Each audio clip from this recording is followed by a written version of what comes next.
The Mutual Broadcasting System presents The Mysterious Traveler, written, produced, and directed by Robert A. Arthur and David Copeland. And starring tonight three of radio's foremost personalities, Grace Coppin, John Gibson, and Louis Van Ruten, in The Man from Singapore.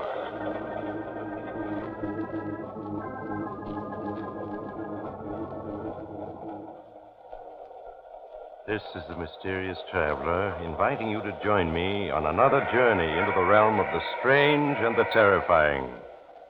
I hope you will enjoy the trip, that it will thrill you a little and chill you a little. So settle back, get a good grip on your nerves, and be comfortable, if you can, as we follow the machinations of a ruthless woman. It's a story I call The Man from Singapore.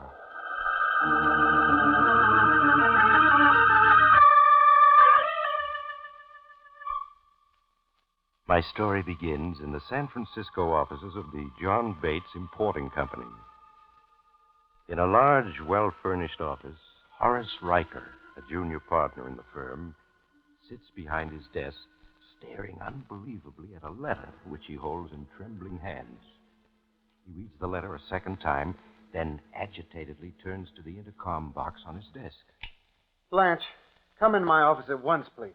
Be right there. Oh, Lord. What can we say to him? What can we say? What is it, Horace? What's wrong? Come in. Close the door. Well, what is it?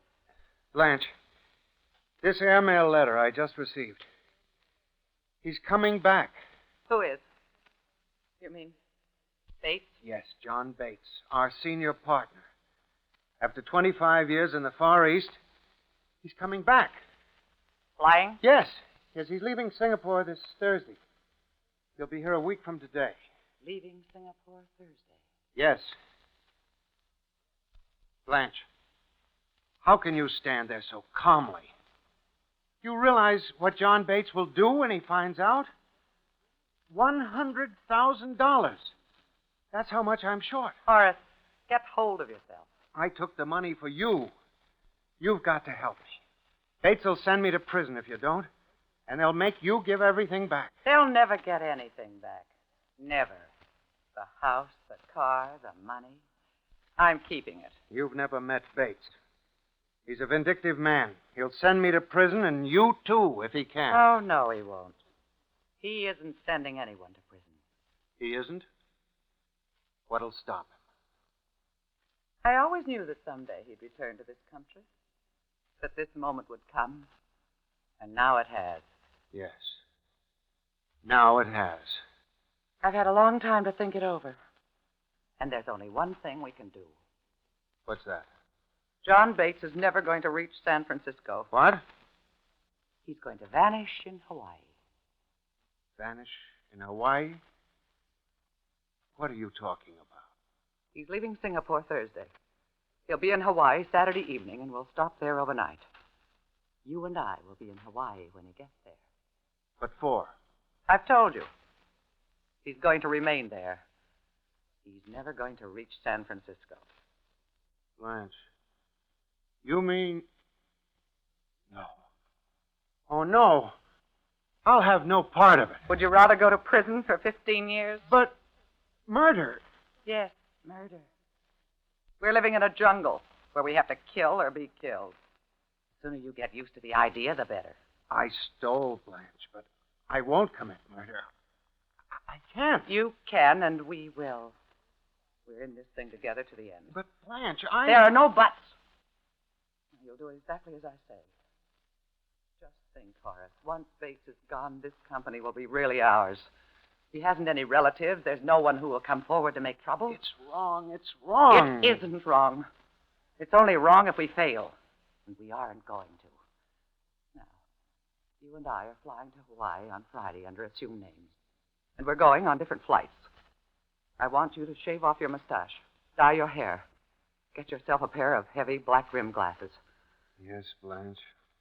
I guess it's the only way. I'll dress as a widow. Wear a black veil.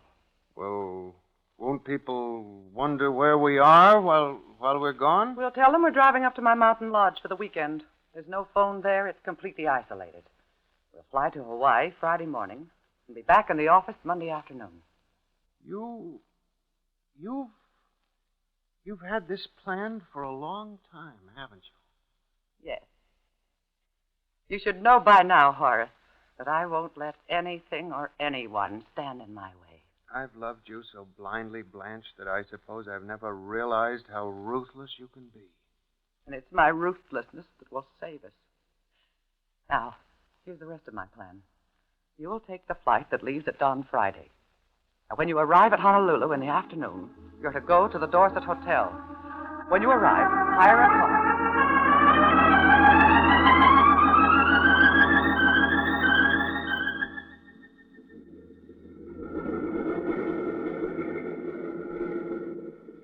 There's the Singapore Clipper now, taxiing up to the gate.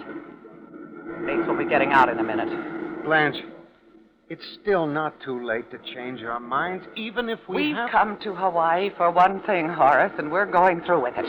There's no turning back for either of us. Yes, but there are so many things that can go wrong. What if Bates doesn't... Nothing will go wrong if you do exactly as I told you. Look, the passengers are leaving the plane now. Point out Bates to me. What with the darkness and the distance, it's hard to tell one passenger from another. There he is. That tall, heavy man speaking to the stewardess? Yes. Yes, that's Bates. All right. You stay here in the car and wait. Yes, Blanche.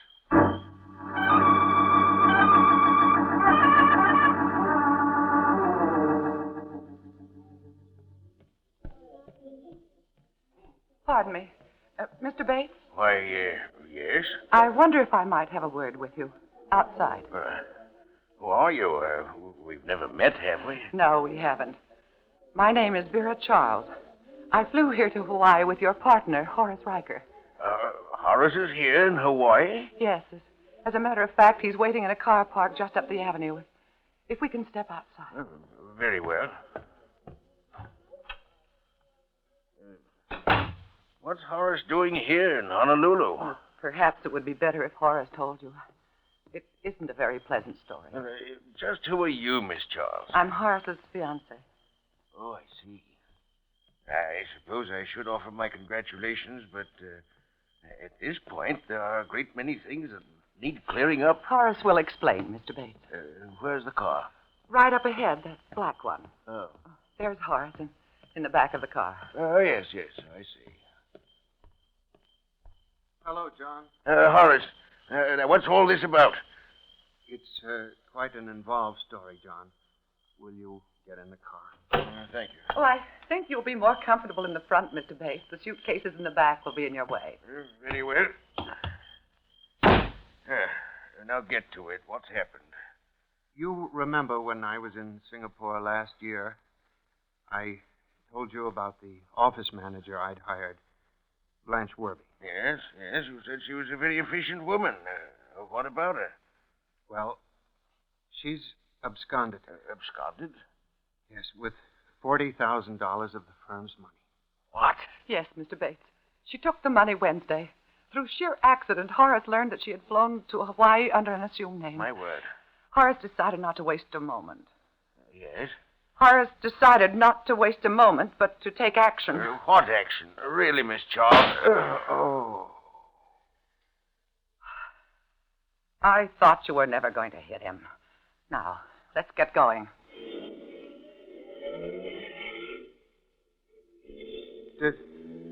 Did I kill him? No, he's only unconscious. But so far, so good. I doubt if anyone even saw him leave the air terminal. How far is it to the spot you picked? It's 30 miles out. They'll never find him, believe me. Blanche, I won't do it. I can't. I didn't expect you to. I'll do it. We'll bury him out there. And 4 hours from now, we'll be on a plane going back to San Francisco.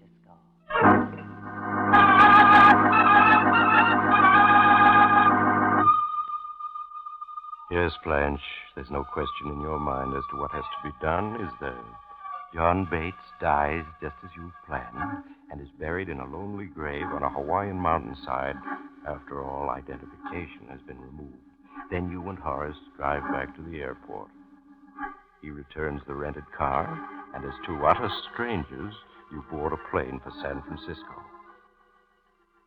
You sit far apart, never even looking at each other. 8 hours later, you land in California. Disguises are abandoned at your apartment, and the two of you go to the office, acting as if you'd just returned from the mountains.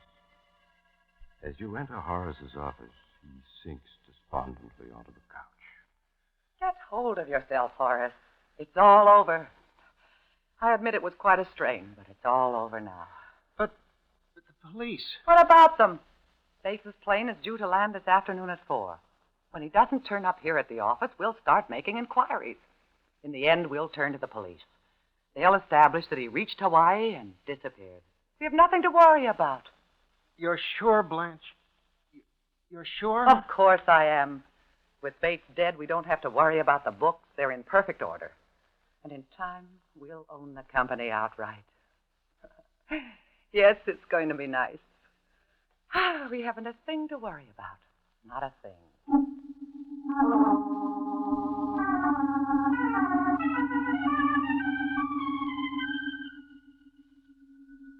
Blanche, Yes?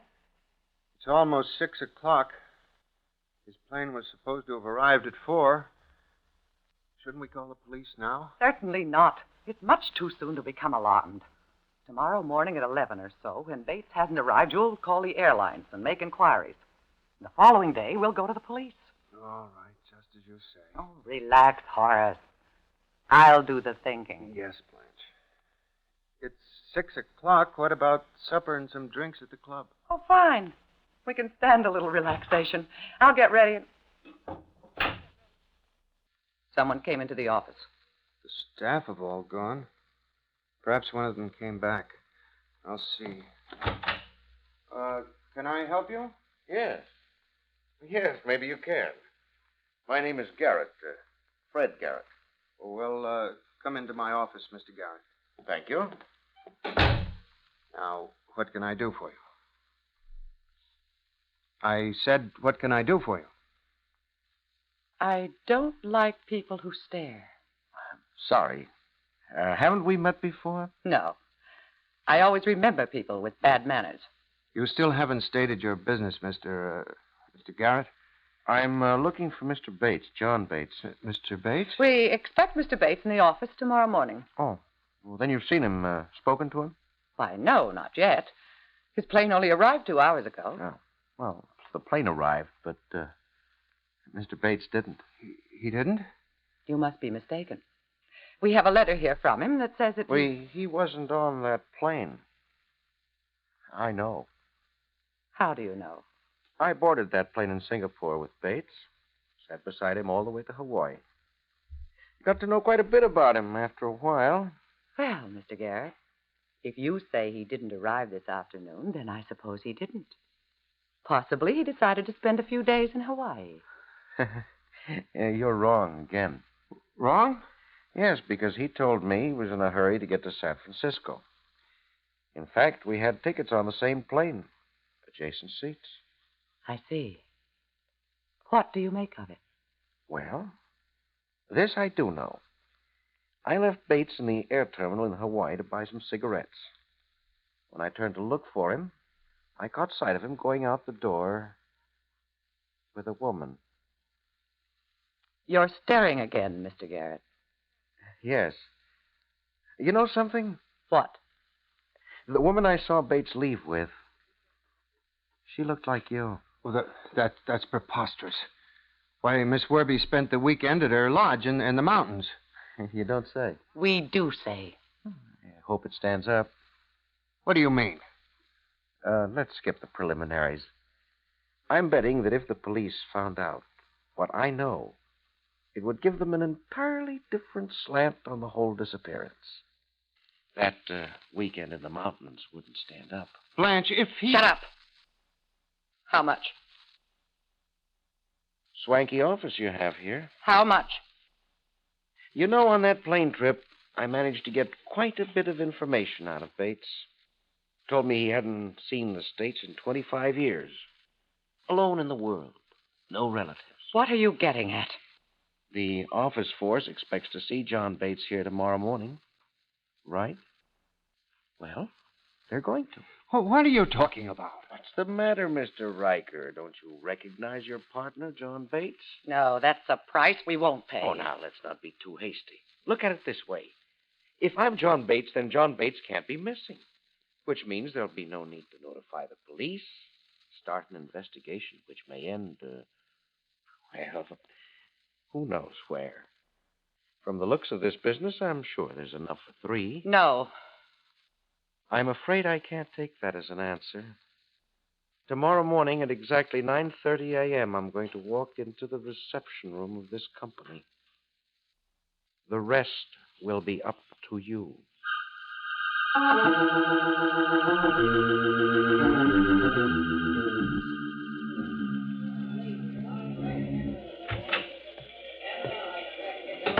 Good morning, Horace. Good to see you again. Good morning, John. Welcome home. When did you arrive? Yesterday afternoon on the 4 o'clock plane. Well, so this is our San Francisco office. Yes. To think you've never seen it before. Oh, John, this is our office manager, Miss Werby. Blanche, this is Mr. Bates. How do you do, Mr. Bates? Well, so you're Miss Werby. Horace has written so much about you. This way to your office, John. Oh, thank you, Horace. Hey, it's good to be back in San Francisco after all these years. It's hard to believe I've been gone 25 years. Here we are. I hope you like the way it's decorated. Yes. Very nice. Very nice indeed. I'm glad to see that you two decided to act sensibly. It shows excellent judgment. I think we'd better have a clear understanding about everything right now. Of course. Now, as far as the business is concerned, I have no wish to interfere with the way it's being run. I'm sure that I can trust you two, and that the books will be in perfect order. There's more to it than that. I want to know just what... Come now, Miss Werby. Let's not go into details when I've been home less than 24 hours. We'll discuss it another time. Horace, would you have the cashier make out a check to me for $5,000? $5,000? Yes. I'm going to spend the day looking for an apartment, buying a car, acquiring all the necessities that a man in my position must have. Now, hurry it up, will you, Horace?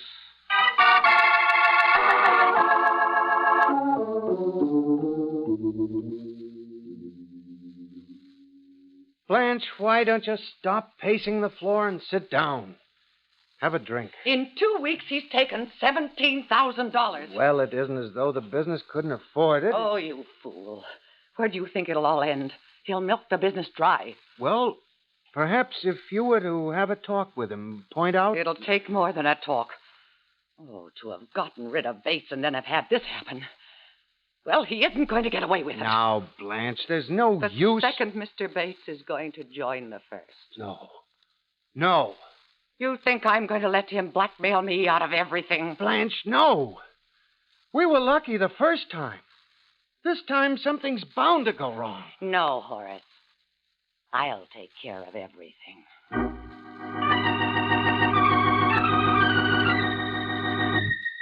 Yes, Blanche, you've known it would have to be this way since the day that Fred Garrett walked into the office, haven't you? In the 2 weeks that have passed, you've already formulated a plan. Your coldness towards Garrett gives way to warmness. Soon he's spending more and more time in your office. Then one day, you invite him up to your mountain lodge for a weekend. He arrives on a Friday evening, pleased to find that he's your only guest. Dinner was wonderful, Blanche. So was the liquor, the place, and most of all, you. Thank you. You're the perfect guest, Fred. Easy to please. Not Fred, Blanche. John. John Bates. Yes, of course. I keep forgetting. You shouldn't. John Bates is a much safer name than Fred Garrett. In more ways than one. Another drink? Sure, why not? You having one, too? Of course. Fine. You and I are going to get along, Blanche. Gonna get along.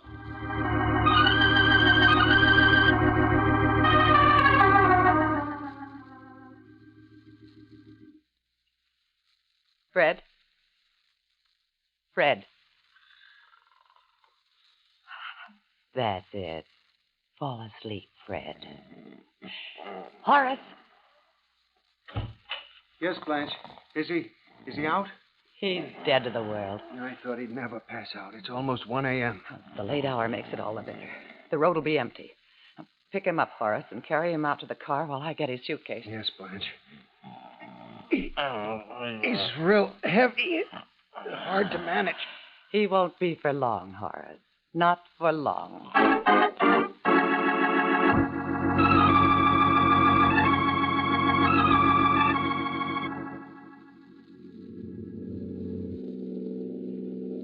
Hold Mr. Garrett steady, Horace.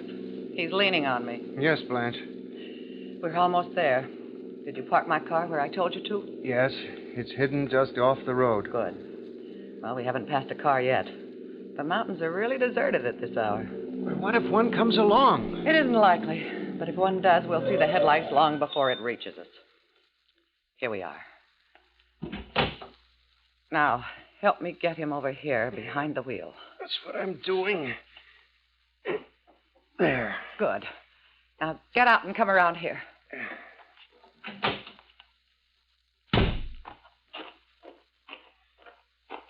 Is he still unconscious? Yes. Look up and down the road. Is there a car coming either way? No, Blanche. And stand aside while I release the brake and close the door. There. Now, Horace, one push.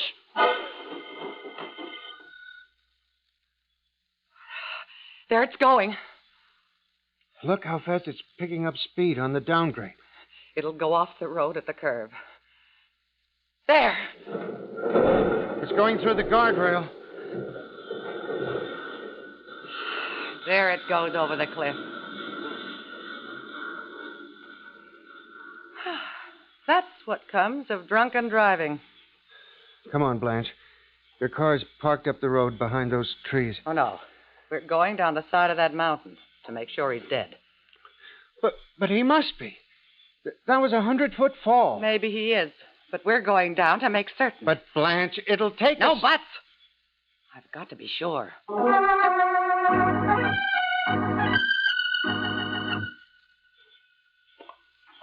There's the car, near the stream. It's completely demolished. He couldn't have lived through that. He'd better not have. Look, Blanche. There he is, lying near the car. He was thrown out by the crash. Yes. See if there's any heartbeat. No, Blanche. I don't want to touch All him. right, I'll do it myself.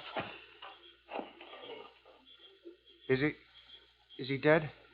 I can't find any heartbeat, and yet I'm not certain. He must be dead. No one could survive that fall. Maybe not, but we'll play it safe. What are you going to do? Horace, help me drag him the few feet to the edge of that stream. We'll leave him by the edge of the stream, face down in the water. Blanche, must we? I'm sure... Take one of his arms.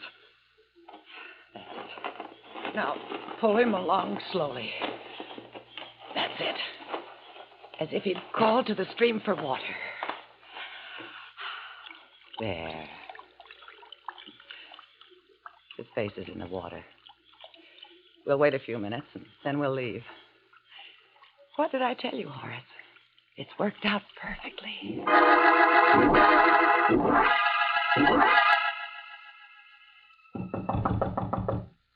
Come in. Miss Werby's here, sir. Sure in, Sergeant. Yes, sir. To come in, Miss Werby. Yes, Lieutenant. That'll be all, Sergeant. Yes, sir. Have a seat, Miss Werby. Thank you. I can't tell you how shocked I was, Lieutenant, when you phoned and told me that John Bates had been killed in an automobile accident. How did it happen? Well, suppose first you tell me when you last saw Mr. Bates. Why, Friday night. He arrived at my mountain lodge at about 8 o'clock as a weekend guest. Mm-hmm. He told me that something unexpected had come up and he'd have to return to the city that same night. Well, then what happened? Well, we had supper and He started drinking very heavily. At 1 a.m., he started to leave. I see. I tried to persuade him to stay overnight, that he was in no condition to drive, but he wouldn't listen. And that was the last you saw of him? Yes. How was he killed? Well, his car plunged through a guardrail. Fell 100 feet down the side of a mountain. Oh, I never should have let him drive off in that condition. That looks like an open and shut case.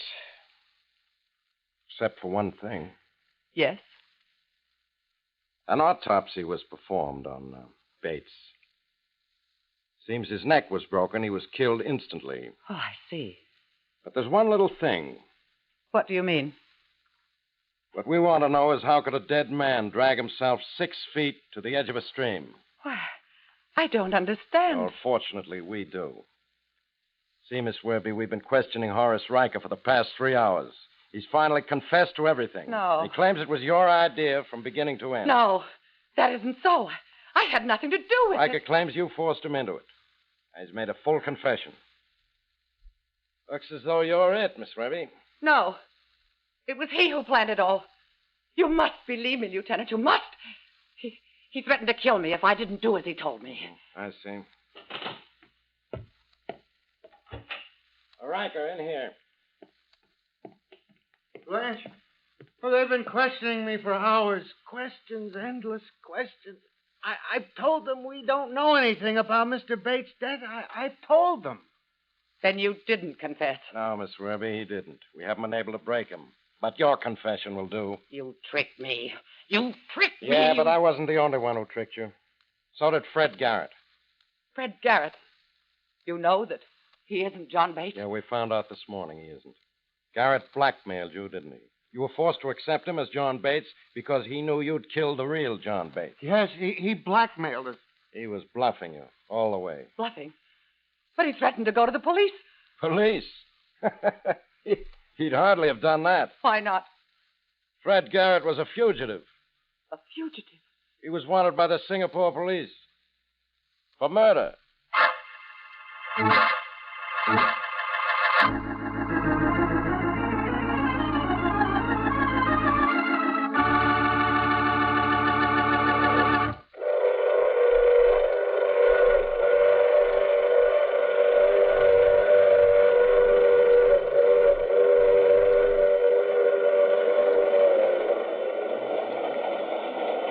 This is the mysterious traveler again. Did you enjoy our trip? Too bad about Blanche Werby, isn't it? Just an ambitious woman trying to get ahead, trying to make sure her tracks were well covered. But she was too efficient. If only she hadn't made the mistake of dragging poor dead Fred Garrett to the edge of that stream. Oh, well, you can't be right every time. Unfortunately, in Blanche's case, the mistake was fatal. Well, that reminds me of next week's story, Retreat from Tomorrow. It's about 2 scientists who try to learn what the future has in store for our frightened world, and... Oh, you have to get off here. I'm sorry. But I'm sure we'll meet again. I take this same train every week at this same time.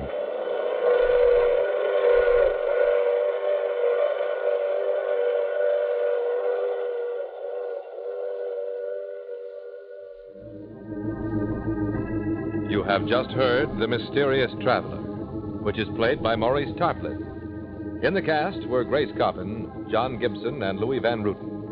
Original music is composed and played by Al Finelli. This is Bob Emmerich speaking. All characters in our story were fictitious, and any resemblance to the names of actual persons was purely coincidental.